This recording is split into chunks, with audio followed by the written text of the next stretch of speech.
ఓం శ్రీ మాత్రే నమః. ఛానల్లోకి స్వాగతం అండి.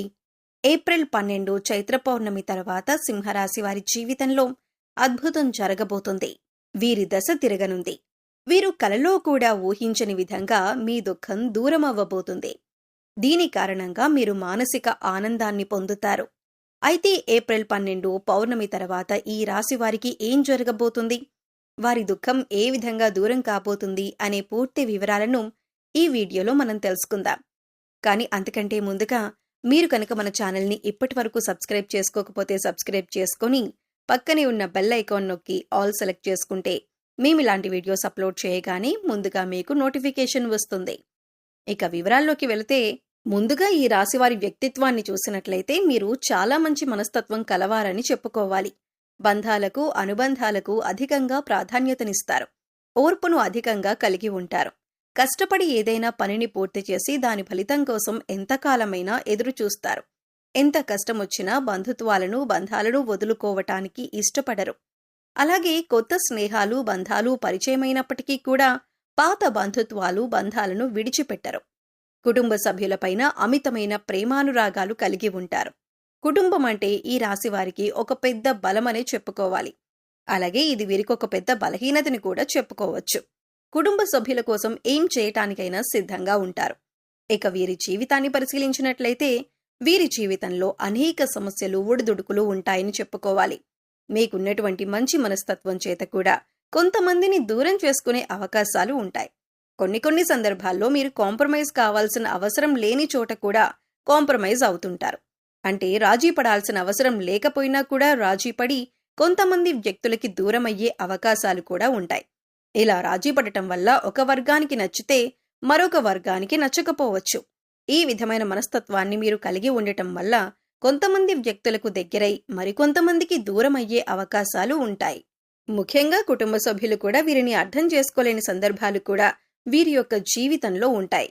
అంటే మీరు రాజీ పడక్కర్లేని సందర్భంలో కూడా రాజీ పడటం వల్ల కుటుంబ సభ్యులకి కూడా మీపైన కోపం వచ్చే అవకాశం ఉంటుంది.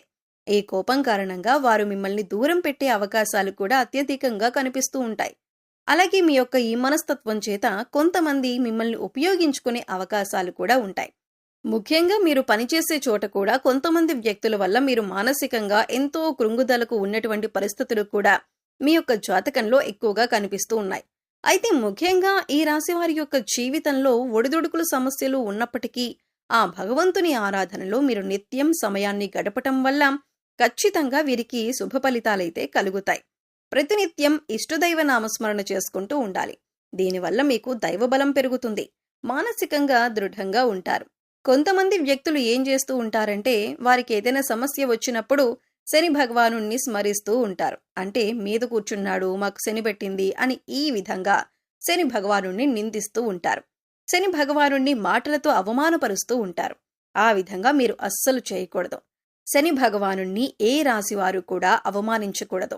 వాస్తవానికి శని కష్టాలు మాత్రమే కాదు సుఖాలను కూడా అందిస్తారు. అది మనం ఆచరించే పనుల మీద ఆధారపడి ఉంటుంది. క్రమశిక్షణతో ఉంటే కనుక శని భగవానుడు వరాల జల్లు కురిపిస్తాడు. అంటే మనం చేసే కర్మలకు ఫలితాలు మాత్రమే శని భగవానుడు మనకు ఇస్తూ ఉంటాడు. అయితే శని భగవానుడిని నిందిస్తూ అవమానిస్తూ ఉంటే సమస్యలు ఉత్పన్నమవుతూ ఉంటాయి. సమస్యలకి పరిష్కారాలు కూడా లభించవు. మీరు ఎప్పుడైతే శని భగవానుడిని స్తుతిస్తూ ఆరాధిస్తూ ఉంటారో ఖచ్చితంగా ఆ శని భగవానుడు ఆశీస్సులతో మీ జీవితంలో మీరు కోల్పోయిన వాటిని దక్కించుకుంటారు. ఆర్థికంగా పురోగతి సాధిస్తారు. మీ యొక్క జీవితంలో మునుపెన్నడూ లేనటువంటి అద్భుతమైన ఫలితాలను కూడా మీరు చూస్తారు. అయితే ముఖ్యంగా మీ యొక్క జీవితంలో దాన ధర్మాలు చేయటం వల్ల కూడా మీకు అపారమైన పుణ్యఫలం లభిస్తుంది. అంటే మీ యొక్క మనస్తత్వం ఇతరులకు సహాయం చేసే గుణమే కాబట్టి మీరు ఈ విధంగా దాన ధర్మాలు చేయటానికి ఏ మాత్రం వెనకడుగు వేయకుండా మీ శక్తి మేరకు, అంటే అప్పులు చేసి దానాలు చేయాల్సిన అవసరం లేదండి.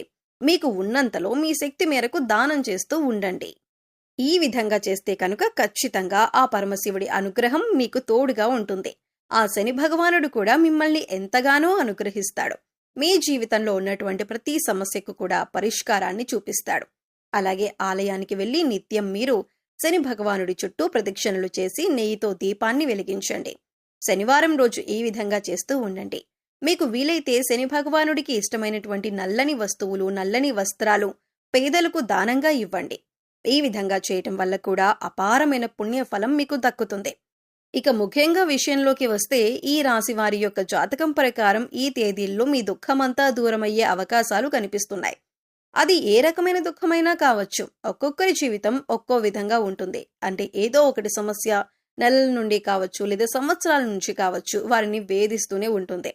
కుటుంబ సభ్యుల మధ్య సఖ్యత లేకపోవటం కావచ్చు, ఆర్థికంగా ఇబ్బంది పడుతూ ఉండొచ్చు, లేదా మీ వృత్తి వ్యాపారానికి సంబంధించిన సమస్య అవ్వచ్చు, లేకపోతే ఇరుగు పొరుగు వ్యక్తులతో విభేదాలు, లేకపోతే బంధువులతో విభేదాలు.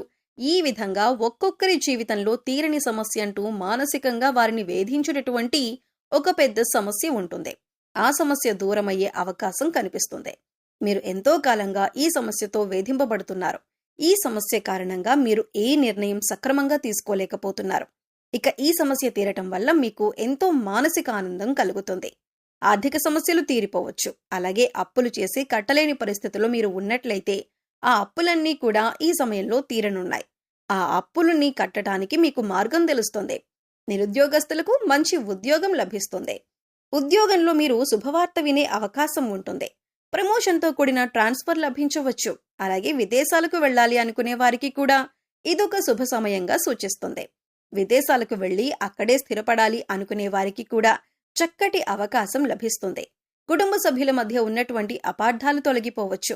కుటుంబ వాతావరణం ప్రశాంతంగా మారొచ్చు. లేకపోతే వివాహం కోసం ప్రయత్నం చేస్తున్న వారికి వివాహానికి సంబంధించి ఒక చక్కటి వార్త వినే అవకాశాలు కూడా కనిపిస్తున్నాయి. ఈ విధంగా మీ యొక్క జీవితంలో చాలా కీలకమైన రోజులుగా చెప్పుకోవాలి. పౌర్ణమి రోజున లలితా సహస్రనామాలు చదువుకోవటం వల్ల విశేషమైన ఫలితాలు పొందుతారు. చదవటం వీలు కాకపోతే కనీసం వినటానికి ప్రయత్నించండి. అపారమైన పుణ్య ఫలితం లభిస్తుంది. మీరు ఉదయం లేవగానే సూర్య భగవానునికి నమస్కారం చేసుకోండి. సూర్య ఆరాధన చేయటం వల్ల అద్భుతమైన ఫలితాలు పొందొచ్చు. ఆరోగ్యం మెరుగుపడుతుంది. ఈ 2 రోజులు మాత్రమే కాదండి, ఎప్పుడైనా సరే ప్రతిరోజు మీరు సూర్యోదయానికి ముందే నిద్ర లేచి ఉదయించే సూర్యునికి నమస్కరిస్తే కనుక ఆ సూర్య భగవానుడి యొక్క ఆశీస్సులు ఎల్లవేళలా మీకు తోడుగా ఉంటాయి. అలాగే ప్రతిరోజు కూడా సూర్యుడికి ఆర్ఘ్యం సమర్పించండి. అంటే ఒక రాగి పాత్రలో నీళ్లు తీసుకొని అందులో కొద్దిగా కుంకుమ అక్షతలు, ఒక ఎర్రటి పువ్వు వేసి సూర్యుడి వైపు తిరిగి మీ చేతులు నుదిటి కంటే కూడా పైకి పెట్టుకొని 2 చేతులతో చెంబు పట్టుకొని సూర్యుడికి నీళ్లను సమర్పించాలి. అయితే ఇలా సమర్పించిన నీళ్లు మీ కాళ్ల మీద పడకుండా చూసుకోండి. ఏదైనా మొక్కలో కానీ లేదా వేరే ఏదైనా టబ్లో కానీ ఆ నీళ్లు పడేలా చూసుకోండి. అలాగే ఇంట్లో కూడా ప్రతిరోజు దీపారాధన చేయండి. దీనివల్ల మీకు ఇంట్లో అలాగే మీలో కూడా పాజిటివ్ వైబ్స్ వస్తాయి. సో చూశారు కదండి, ఏప్రిల్ 12 చైత్ర పౌర్ణమి తరువాత ఈ రాశి వారికి తీరని కోరిక ఏ విధంగా తీరనుంది, అలాగే ఈ సమయంలో వీరు చేసుకోవలసిన దేవతారాధన అలాగే పరిహారాల గురించి ఈ వీడియోలో మనం వివరంగా తెలుసుకున్నాం కదా. ఈ వీడియో మీకు నచ్చినట్లయితే లైక్ చేయండి. మీ ఫ్రెండ్స్ అండ్ ఫ్యామిలీ మెంబర్స్లో ఎవరైనా సింహరాశి వారు ఉంటే వారితో ఈ వీడియోని షేర్ చేసుకోండి. అలాగే ఇప్పటి వరకు మన ఛానల్ని సబ్స్క్రైబ్ చేసుకోకపోతే కనుక సబ్స్క్రైబ్ చేసుకొని పక్కనే ఉన్న బెల్ ఐకాన్ నొక్కి ఆల్ సెలెక్ట్ చేసుకుంటే మేము ఇలాంటి వీడియోస్ అప్లోడ్ చేయగానే ముందుగా మీకు నోటిఫికేషన్ వస్తుంది. మరో చక్కటి వీడియోతో మళ్ళీ కలుద్దామండి. ఓం శ్రీ మాత్రే నమః.